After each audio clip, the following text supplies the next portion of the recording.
یونا دوسرا باب جو 10 آیات پر مشتمل ہے۔ یونا کی دعا۔ تب یونا نے مچھلی کے پیٹ میں خداوند اپنے خدا سے یہ دعا کی، میں نے اپنی مصیبت میں خداوند سے دعا کی اور اس نے میری سنی۔ میں نے پاتال کی تہ سے دہائی دی، تو نے میری فریاد سنی۔ تو نے مجھے گہرے سمندر کی تہ میں پھینک دیا اور سیلاب نے مجھے گھیر لیا۔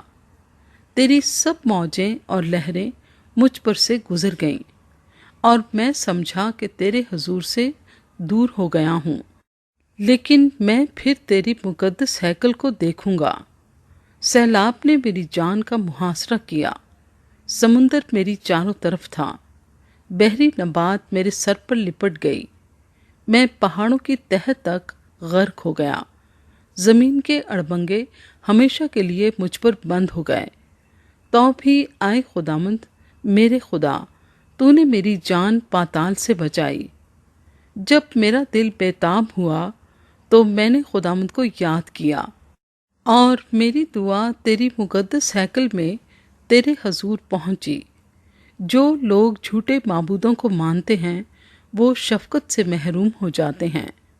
میں حمد کرتا ہوا تیرے حضور قربانی گزرانوں گا، میں اپنی نظریں ادا کروں گا۔ نجات خداوند کی طرف سے ہے۔ اور خداوند نے مچھلی کو حکم دیا اور اس نے یونا کو خشکی پر اگل دیا۔